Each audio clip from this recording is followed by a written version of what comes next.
पांचवा हिस्सा।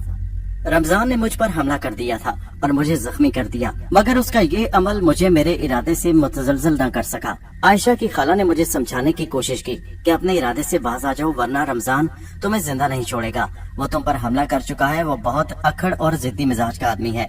मैंने कहा नहीं, मुझे मेरे इरादे से कोई बाज नहीं रख सकता।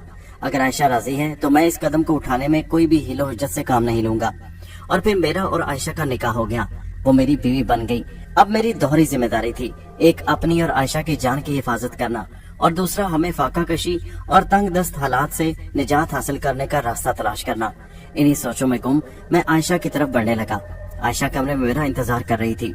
मैं कमरे में दस्तक देकर दाखिल हुआ तो मैंने देखा आयशा मसहरी पर दराज थी और उसने घूंघट निकाल रखा था। मैं दिल ही दिल में सोचने लगा कि बेचारी क्या किस्मत लेकर मेरे घर में आई है। एक ऐसा इंसान जो खुद बुरे हालात का शिकार है, वो इसे क्या खुशियां दे सकता है। ये महज रमजान से शादी न करने की वजह से राह फरार तलाश कर रही थी और इसने मुझे शरीफ और अच्छा इंसान समझकर मुझसे मदद चाही। मगर इसे क्या मालूम था कि मेरे घर में भी इसे ऐसे ही बुरे हालात का सामना करना पड़ेगा। मगर जो कुछ भी था, ये रास्ता उसने खुद चुना था। मैंने उसे अपने हालात से आगाह कर दिया था। मैंने सलाम करके आयशा के करीब जाकर बैठ गया। उसने धीरे से मेरे सलाम का जवाब दिया। आज अरमानों भरी रात थी। मैं आयशा की खूबसूरती से मुतासिर तो था, मगर मैंने पहले उसे कभी ऐसी नजरों से देखा नहीं था, खसूसन उस वक्त जिस वक्त वो अपने खामन की बीमारी के दौरान मुझसे मदद मांगने आई थी। मगर अब बात और थी। उस दिन वो बहुत हवास बाख्ता और परेशान लग रही थी, मगर इस वक्त वो मेरी शरीके हयात, मेरी बीवी के तौर पर मेरे सामने मौजूद थी। मैंने आगे बढ़कर उसका घूंघट उठाया। माशाल्लाह, बहुत हसीन लग रही हो चश्मे बदूल। मैंने बेख्तियार होकर उसकी तारीफ की। आयशा, आज मैं तुमसे माफी मांगता हूँ कि मेरे पास इस रात को तुम्हें देने के लिए कोई तोहफा नहीं। मैं जानता हूँ ये हमारी अरमानों भरी जिंदगी की पहली रात है। वो बोली, शर्मिंदा ना करें, ये क्या कम तोहफा है कि आपने मुझे तहफ़्फ़ुज़ दिया, कड़े वक्त में मेरा साथ दिया जिस वक्त मेरे साथ कोई नहीं था। बातें करते करते अचानक बोली, मेरे सर में शदीद दर्द है, और फिर लेट गई। मैंने उसे आराम का मशवरा दिया। पास रहते हुए भी वो रात जुदाई में गुजर गई। आयशा अजीब लड़की थी। मुझसे मोहब्बत का दम भरती, मेरी तारीफें करते हुए थकती नहीं थी, मगर दूर दूर रहती। कभी तबीयत खराबी का बहाना तो कभी कुछ। चंद ही दिन में मैंने भांप लिया। फिर एक दिन उसने अजीब सवाल किया। उस रात हम बातें कर रहे थे, वो अचानक बोली, जाहिर एक बात तो बताएं। मैंने कहा, पूछो। आपके वालिद शेख करामत के पास कौन सी ताकत थी जिसकी वजह से वो इतने अमीर बन गए, इतने ताकतवर हो गए कि पूरे हिंदुस्तान में उनका डंका बजने लगा। मैंने मुस्कुराकर कहा, कोई जिन भूत होगा। वो बोली, नहीं बताएं, ये बात सच नहीं। मैंने सुना है कि वो कोई हमजाद था। वो हैरत से बोली, हमजाद को उन्होंने कैसे काबू किया था? मैं उसकी बात सुनकर हैरान हुआ और कहने लगा, अरे भाई, कोई नुस्खा होगा, अमल होगा ना उसे काबू करने का। कोई और बात करो, छोड़ो इसे। वो बोली, अच्छा ये बताइए कि वो नुस्खा या वो किताब आपके पास मौजूद है? मैंने कहा, नहीं। क्यों? बस वैसे ही पूछ रही हूँ। उसके इस सवाल ने मुझे कुछ हैरान और परेशान कर दिया। मैंने एहतियात के तौर पर उसी दिन अलमारी से वो नुस्खा निकालकर एक और पोशीदा जगह छिपा दिया। मैं उस राज को आयशा को नहीं बताना चाहता था कि वो नुस्खा मेरे पास मौजूद है। मैं जानता था कि उस राज को पाने के लिए या उस किताब को हासिल करने के लिए बहुत से लोग बेचैन हैं। औरत वैसे भी नाकिसुल अकल कहलाई जाती है, राज को राज नहीं रखती, बस इसीलिए। मगर वो मेरे जवाब से मुतमईन नहीं थी, इस बात का अंदाजा मैंने लगा लिया था। और मजीद तसल्ली उस दिन हो गई जिस दिन खाला ने मुझसे इस बारे में पूछा। जाहिर तुम्हारे वालिद तो बहुत अमीर आदमी थे, तुम तो बहुत अच्छे और खुशहाल घराने से ताल्लुक रखते थे, फिर तुम्हारे साथ हुआ क्या? मैंने कहा, खाला आपको कैसे इल्म हुआ? वो कहने लगी, शेख करामत को कौन नहीं जानता। शेख करामत वो इंसान था जिसने दुनिया भर की दौलत इकट्ठी कर ली। सुना है बहुत ताकत थी तुम्हारे वालिद के पास, उन्होंने कोई जिन या कोई हमजाद वगैरह काबू कर रखा था। मैंने कहा, खाला छोड़िए, ये पुरानी बातें हो गई। आप जानती तो हैं कि मेरे भाइयों ने सब कुछ बांट दिया। वालिद के मरने के बाद हमारे पास कुछ नहीं रहा। मुझे अंदर ही अंदर ये परेशानी और हैरानी भी थी कि लोग आखिर मेरे वालिद के बारे में या हमजाद के बारे में इतने मुतजस्सिस क्यों थे। खाला को तो मैंने उस दिन किसी न किसी तरह टाल दिया, मगर उस दिन मेरा दिल अंदर से टूट गया। मगर उस दिन अगर मैं उन दोनों की बातें ना सुन लेता तो शायद मुझ पर ये राज कभी न खुलता कि खाला और आयशा मिलकर मुझे धोखा दे रही थी और इनके साथ इनका साथी था रमजान। उस दिन मैं घर में किसी काम से बाहर निकला तो मेरे बाद खाला घर आ गई। वो आपस में बातें कर रही थी। अचानक मुझे किसी काम के सिलसिले में वापस घर आना पड़ा। मैं दरवाजे पर आकर रुका और मैंने उनकी बातें सुन ली। खाला से आयशा कह रही थी, खाला मैं कोशिश तो कर रही हूँ, मगर वो अभी तक कुछ बता नहीं रहा। वो तो कहता है कि वो किताब मेरे पास नहीं है। क्या करूँ खाला, जिसकी खातिर कुर्बानी दी है वो भी तो कुछ कर नहीं रहा। उसे भेजा तो था, मगर वो इसे मारकर वहाँ से ही भागकर चला गया। डर गया था शायद रमजान। मैं तो चाहती हूँ कि जल्द अज जल्द वो किताब हमारे हाथ लग जाए। सुल्तान बाबा ने हमें दुरुस्त मालूमात दी हैं, मुझे उन पर कोई शक नहीं। उन्होंने कहा था कि शेख करामत के सबसे छोटे बेटे शेख जाहिर के पास वो किताब मौजूद है। तुम अगर किसी तरह वो किताब हासिल कर लो तो रमजान को उसका चिल्ला करवाया जा सकता है, और अगर रमजान वो चिल्ला पूरा कर ले तो तुम लोग बहुत अमीर हो जाओगे। तुम लोगों के पास वो ताकत आ जाएगी कि तुम सोच भी नहीं सकते। खाला, मैं तो अपनी पूरी कोशिश कर रही हूँ। उसी रमजान की खातिर तो कुर्बानी भी दी और इससे शादी भी कर ली, मगर अभी तक कुछ कामयाबी नहीं हुई। खाला, मैंने अभी तक उसे अपने पास भी नहीं आने दिया। यकीन करो, बड़ी मुश्किल पेश आ रही है। रमजान से कहो जितना जल्दी हो सकता है कुछ कर ले। मैं तो इस पूरे घर की तलाशी ले चुकी हूँ, मगर मुझे अभी तक वो किताब कहीं नहीं मिली। कभी कभी तो ये जहन में ख्याल आता है कि कहीं सुल्तान बाबा को गलत मालूमात ना मिली हो सकता है वो किताब इसके किसी और भाई के पास हो। उसकी बात के जवाब में खाला बोली, नहीं नहीं, ऐसा नहीं हो सकता, किताब इसी के पास है। अगर किताब नहीं देता तो फिर रमजान से भी सब्र नहीं हो रहा। रमजान तो मुझे पहले ही कह चुका है कि इस साले का काम तमाम कर देते हैं, मगर मैंने कहा नहीं, अगर उसने किताब कहीं छुपा रखी है तो फिर इसको मारने के बाद भी कोई फायदा नहीं होगा। तुम ऐसा करो, अपनी आखिरी कोशिश कर लो। अगर फिर भी कामयाबी ना हुई तो मैं रमजान से कहूंगी कि वो इसे तुमसे तलाक दिलवाएगा। तुम खुद आराम से इससे बात करना कि ये तुम्हें तलाक दे दे। कोई ऐसा जवाज, ऐसा बहाना घड़ लेना कि जिसकी बिना पर इसे शक भी न हो कि तुमने ये सारा काम एक मंसूबा बंदी के तहत किया था। खाला, तुम फिक्र ही मत करो, तुम जानती हो ना हमारी मंसूबा बंदी। मैंने और रमजान ने किस तरह मेरे खामन को रास्ते से हटाया। किसी को शक भी नहीं पड़ा कि उसे दरअसल हमने जहर देकर कत्ल कर दिया। सब लोग यही समझते हैं कि उसे दिल का दौरा पड़ा था। खाला आगे से हंसकर बोली, हाँ मैं यही चाहती हूँ, बस मेरी दुआएं तुम्हारे साथ है। तुम अपने मकसद में जरूर कामयाब होगी। जल्द अज जल्द कोशिश करो कि वो किताब तुम्हें मिल जाए। अगर नहीं मिलती तो इससे जान छुड़ाने की कोशिश करो। मैं खुद चाहती हूँ कि रमजान की जिम्मेदारी से सबकदोश हो जाऊं। उनकी बातें सुनकर जैसे मेरे अंदर कुछ टूट गया। मेरे साथ धोखा हुआ था, बहुत बड़ा धोखा। मैंने किसी का क्या बिगाड़ा था? मैं तो एक मासूम और शरीफ इंसान था। मैंने कभी किसी के साथ ज्यादती नहीं की। इतने बड़े घर, इतने बड़े बाप की औलाद होने के बावजूद मैंने अपने हक के लिए भी किसी के सामने खड़ा नहीं हुआ। मेरे भाइयों ने मेरे साथ ज्यादती की।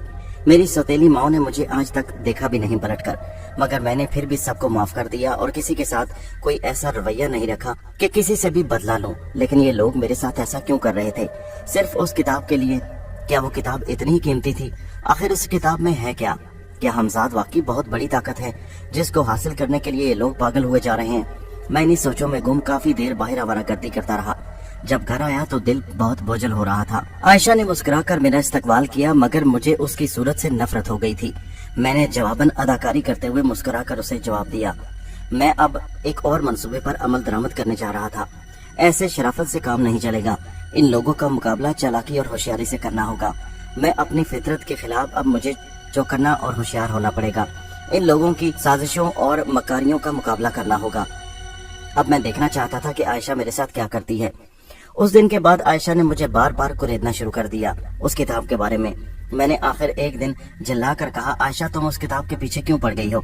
मैंने कहा ना वो किताब मेरे पास नहीं है। वो फट कर बोली, वो किताब तुम्हारे पास है। मैंने कहा हाँ, अगर मेरे पास है तो तुम उस किताब को लेकर क्या करोगी? बड़े बड़े सुरमा वो काम नहीं कर सके, फिर तुम उसका क्या करोगी? वो कहने लगी, वो किताब मुझे चाहिए। क्यों? तुम्हें क्यों चाहिए? तुम क्या करना चाहती हो? मैंने पलट कर उससे पूछा। वो कहने लगी, बस मुझे नहीं मालूम, अगर नहीं दे सकते तो मैं अभी तुम्हारा घर छोड़कर चली जाऊंगी। मैं हैरान होकर बोला, आयशा ये क्या बात हुई? तो मैं किताब के लिए अपने शौहर को छोड़ दोगी? शौहर? वो हंस कर बोली, कैसा शौहर? मैंने तुमसे शादी ही इस किताब के लिए की है। सीधी तरह वो किताब मेरे हवाले कर दो। मैं उसके तेवर देखकर एकदम हैरान हो गया। मुझे यकीन नहीं था कि एकदम बाजी पलट जाएगी। वो एकदम ऐसा रवैया इख्तियार कर लेगी। वरना क्या कर लोगी तुम? वरना मैं तुम्हें बताऊंगी मैं क्या करती हूँ। और हाँ, एक बात और सुन लो, मैं आज ही अपनी खाला के घर वापस जा रही हूँ और मुझे तुमसे तलाक चाहिए। मुझे तुम्हारे पास नहीं रहना। ये कहकर वो गुस्से से पलटी और अपना सामान उठाने लगी। शायद उसने सामान पहले ही बांध रखा था। मैं हैरान परेशान उसकी तरफ देखने लगा। मैं उसके पीछे दौड़ा। आयशा ये क्या बात हुई? क्या तुम उस किताब की खातिर मुझे छोड़कर चली जाओगी? तुम नहीं तो मुझसे मदद मांगी थी। मैंने तो तुम्हें शादी का नहीं कहा था। वो पलटकर एकदम गुस्से से बोली, गलती थी मेरी। मुझे चाहिए था कि तुम्हें ऐसी धुनाई पड़वाती कि तुम खुद वो किताब मेरे हवाले कर देते, मगर सारी मंसूबा बंदी बेकार गई। मुझे वो किताब चाहिए हर सूरत में। अगर नहीं दोगे तो फिर अंजाम के जिम्मेदार तुम खुद होगे। ये कहकर वो सामान उठाकर दंदनाती हुई वहाँ से चली गई और फिर थोड़ी देर बाद दोबारा आई और फिर और सामान उठाकर वहाँ से चली गई। मैं बड़ा हैरान हुआ। मुझे समझ नहीं आ रही थी कि आखिर हो क्या गया था। मुझे ये तो पता चल गया था कि आयशा मेरे साथ मुखलिस नहीं, अंदर से बेईमान है, और रमजान और खाला के साथ मिलकर महज उस किताब के लिए उन्होंने ये सारा चक्कर चलाया था। मगर मुझे इस बात का अंदाजा नहीं था कि वो एकदम किताब ना मिलने पर इतने गुस्से में आकर फौरन मुझसे ताल्लुक तोड़ लेगी। इन चंद दिनों की रफाकत में ही मुझे उसके साथ कुछ उनसियत भी पैदा हो गई थी, मगर उस वक्त तक जब तक मुझे असल हकीकत का इल्म नहीं था।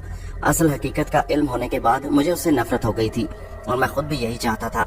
जब वो चली गई तो मैं वहीं बैठ गया और सोचने लगा कि अब मुझे क्या करना चाहिए। मुझे यकीन था कि अब रमजान और खाला मेरे पीछे जरूर पड़ेंगे और आयशा भी उनके साथ है। अब वो किताब हासिल करने के लिए शायद कोई और अरबा इस्तेमाल करेंगे, लेकिन उसके लिए मुझे ज्यादा इंतजार नहीं करना पड़ा। रात को मैं कमरे में चारपाई पर लेटा परेशान ख्यालों में गुम था कि अचानक मुझे सहन में किसी के कूदने की आवाज आई। मैं फौरन उठकर दरवाजा खोलकर बाहर निकला तो ये देखकर हैरान रह गया कि रमजान एक खंजर हाथ में उठाए सहन में खड़ा मेरी तरफ घूर रहा था। मेरी तरफ बढ़ते हुए बोला, अबे सीधी तरह क्यों नहीं मानता? क्या किताब हमारे हवाले करेगा या नहीं? मैंने कहा, रमजान देखो वो किताब मेरे पास नहीं। खबरदार बकवास मत कर, मैं जानता हूँ वो किताब तेरे पास है। हमने पहले सोचा था कि आराम से तुझसे वो किताब लेकर तुझे छोड़ देंगे, लेकिन लगता है कि तेरी जान लेकर ही वो किताब हमें मिलेगी। ये कहकर उसने मेरे ऊपर छलांग लगाई। मैं उसके हमले से बचने के लिए तैयार था, फौरन झुकाई देकर एक तरफ हो गया। वो दंदनाता हुआ आगे बढ़ा, मगर गुस्से से फिर पलटा और उसने दोबारा मुझ पर हमला कर दिया। उसने खंजर वाला हाथ हवा में लहराया और भरपूर ताकत से मेरी तरफ बढ़ा दिया। मैं एक तरफ हो गया और मैंने फौरन उसका हाथ खंजर वाला पकड़ लिया। खंजर वाला हाथ पकड़कर मैंने उसका बाजू जोर से घुमाया तो एक जोरदार चीख उसके मुंह से निकल गई। उसे बाजू मुड़ने की वजह से शदीद तकलीफ हुई थी। इस मौका का फायदा उठाते हुए मैंने दूसरे हाथ से फौरन खंजर उसके हाथ से छीन लिया। खंजर उसके हाथ से छीनकर मैंने एक जोरदार लात उसकी कमर पर रसीद की। वो दोहरा होकर जमीन पर गिर पड़ा। मैं फौरन उछलकर उस पर सवार हुआ और उसकी गर्दन के गिर्द अपना बाजू हायल कर दिया और खंजर की नोक उसकी गर्दन के ऊपर रखते हुए बोला, बोल रमजान, अब तेरी गर्दन काट कर तेरे जिस्म से अलग कर दूं। वो खौफजदा आवाज में गिगियाने लगा। मैंने बाजू की गिरफ्त और मजबूत करनी शुरू कर दी, जिससे उसका सांस घुटने लगा। मैं धाड़ कर बोला, रमजान, अगर मैं चाहूँ तो अभी तुम्हें मार सकता हूँ, अभी तुम्हारे जिस्म के टुकड़े टुकड़े कर सकता हूँ। मैं जोर में तुमसे कम नहीं हूँ, मगर मेरे अंदर अभी इंसानियत बाकी है। मैंने तुम लोगों से शराफत से एक बार कह दिया कि वो किताब मेरे पास नहीं है, फिर तुम लोग क्यों मेरे पीछे पड़े हो? और मुझे सबसे ज्यादा दुख तो इस बात का है कि आयशा ने इस काम के लिए बहुत बड़ा धोखा मुझे दिया, और मैं ये भी जानता हूँ कि तुम लोगों ने आयशा के खामद को मिलकर कत्ल किया है, मगर मुझे इस बात से कोई सरोकार नहीं। ये तुम लोगों का जाती फेल है, मगर मैं तुम्हारी जान बख्शी करते हुए तुम्हें ये खबरदार करता हूँ कि आइंदा अगर कभी मुझ पर हमला करने की कोशिश की तो मैं आइंदा तुम्हें जिंदा नहीं छोड़ूंगा। ये कहकर मैं उसे ऊपर उठाया और धकेलता हुआ घर से बाहर ले गया। गली में उसे गर्दन से पकड़े हुए मैं खाला और आयशा के घर की तरफ बढ़ा। उनका दरवाजा खुला हुआ था। शायद रमजान उन्हीं की ईमा पर मेरे घर में कूदा था। मैंने धक्का देकर दरवाजा खोला और उसे धकेलता हुआ अंदर ले गया। अंदर आयशा और खाला जाग रही थी। अचानक मुझे उसको रगेदते हुए देखकर हैरान होकर उठ खड़ी हुई।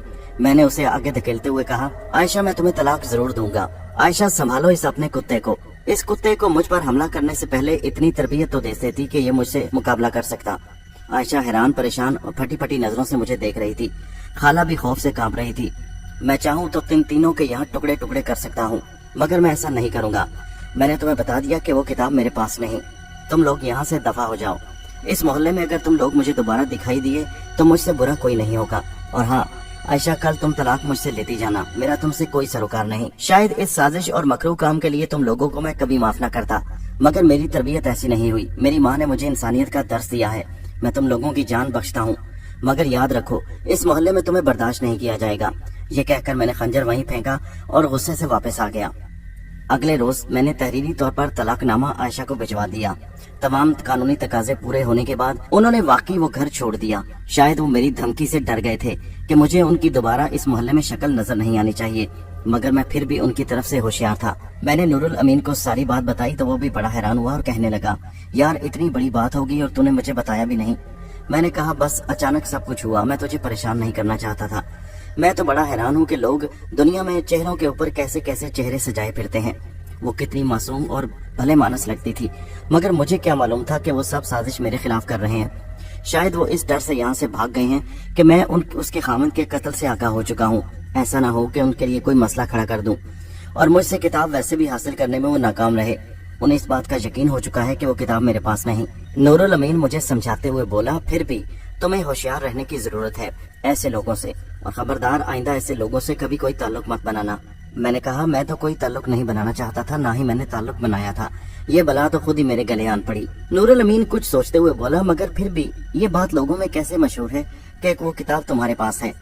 मैंने कहा, शेख करामत का बेटा होने की वजह से शायद लोग मुझ पर शक करते हैं।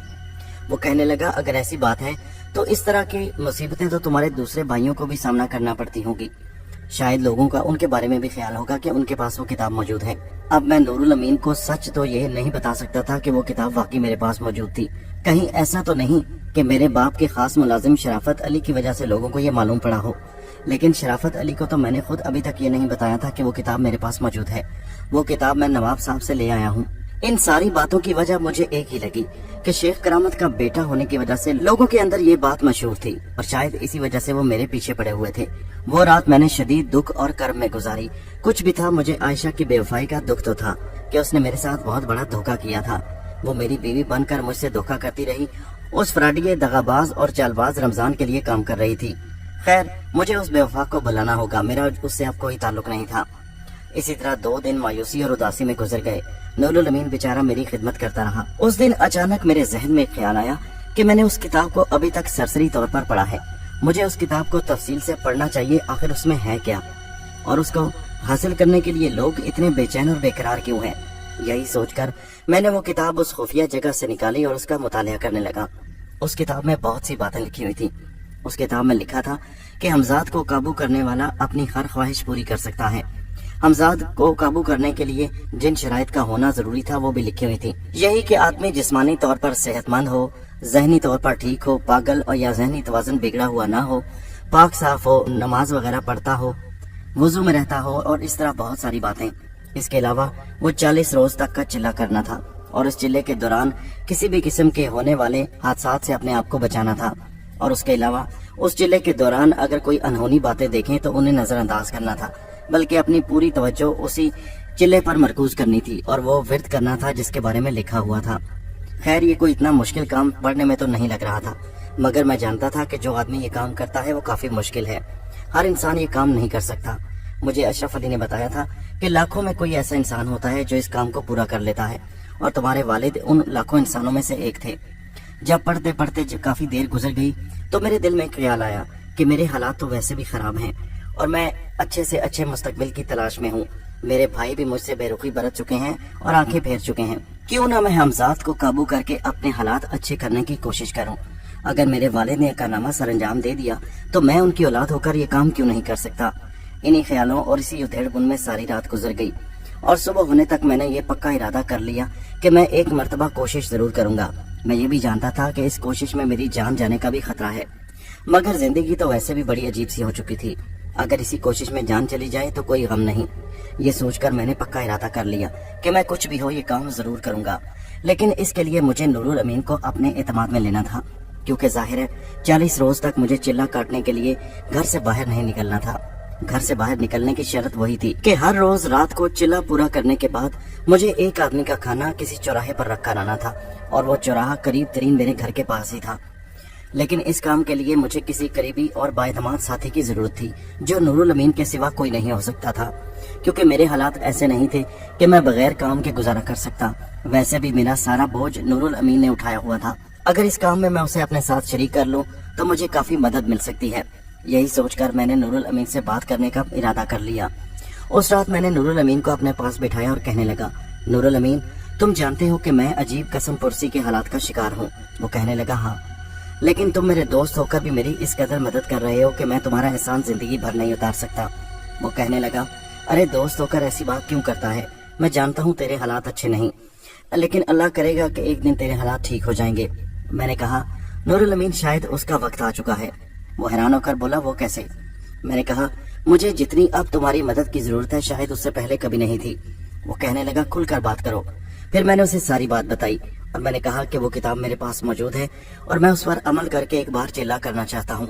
नूरुल अमीन मुझे समझाने लगा, देख जाहिर, ये बहुत मुश्किल काम है, इसमें जान जाने का भी खतरा है। तू जानता है कि इन आसेबी ताकतों से निपटना कोई आसान काम नहीं। मैं मानता हूँ कि तेरे वालिद ने यह काम अंजाम दिया था, लेकिन फिर भी मैं कहता हूँ कि सोच समझ कर कोई काम करो। बल्कि मैं तो तुम्हें ये सलाह देता हूँ कि कोई नौकरी तलाश करो, इंशाल्लाह तुम एक दिन जरूर कामयाब होगे। इन चक्रों में मत पड़ो। नूरुल अमीन मुझे काफी देर तक समझाता रहा। मगर मैंने कहा कि मैंने पक्का इरादा कर लिया है, मैं ये काम जरूर करूंगा और अगर ये हो गया तो प्यारे मेरे दिन भी बदल जाएंगे और नूरुल अमीन मेरे साथ साथ तुम्हें भी 4 चांद लग जाएंगे। नूरुल अमीन तूने मेरा बड़ा साथ दिया है, तूने दोस्ती का हक अदा कर दिया और मैं वादा करता हूँ अगर मेरे पास ये ताकत आ गई तो मैं तुझे कभी नहीं भूलूंगा, तुझे अपने भाइयों से बढ़कर अपने साथ रखूंगा। नूरुल अमीन मेरी बात सुनकर मुस्कुरा दिया। वो कहने लगा मगर मैं सच पूछो तो दिल से राजी नहीं, मैं नहीं चाहता कि तुम्हारी जान को कोई खतरा हो। मगर मैंने बिलाखिर उसे राजी कर ही लिया। मैंने उसके जिम्मे ये काम लगा दिए कि तुमने मुझे हर रोज खाना तैयार करके वक्त पर पहुंचाना है और इसके अलावा जिस वक्त मैं चिल्ला कर रहा हूँ उस वक्त भी तुम मेरी हिफाजत करोगे। इन 40 दिनों में मुझे तुम्हारे भरपूर ताउन की जरूरत होगी। नूरुल अमीन ने बिलाखिर मुझे अपने हर किस्म की मदद का यकीन दिलाया और मैं मुतमईन हो गया। अब मुझे चिल्ला शुरू करने के लिए उस दिन का चुनाव करना था कि मैं किस दिन से उस चिल्ले का आगाज करूंगा। सबसे पहले मैंने बावुजू और पाक साफ रहना शुरू कर दिया और नमाजें पंजगाना वक्त पर अदा करनी शुरू कर दी। और फिर एक रोज मैंने नूरुल अमीन से कहा, नूरुल अमीन आज रात से मैं अपना चिल्ला शुरू कर रहा हूँ और तुम्हारे काम भी शुरू हो गए और मैं उम्मीद करता हूँ कि तुम मेरा भरपूर साथ दोगे। उसने मुस्कुराकर मुझे इस बात का भरपूर यकीन दिलाया। और फिर वो रात हमजाद को काबू करने के लिए चिल्ले की पहली रात थी। मैं ज़हनी तौर पर अपने आप को तैयार करने लगा। अंदर से तबीयत कुछ बेचैन सी भी थी, कुछ खौफ भी जहन पर सवार था कि अगर कुछ गलत हो गया तो। मगर अब जो कुछ भी था मैं मुसम्मम इरादा कर चुका था। अब इस दरिया में कूदना ही था। दरिया में कूदे बगैर तो उसकी गहराई का अंदाजा नहीं हो सकता। दिन का उजाला आहिस्ता आहिस्ता खत्म हो रहा था। शाम का अंधेरा फैलकर रात के आने की इत्तला दे रहा था और मेरे दिल की धड़कन बढ़ती जा रही थी।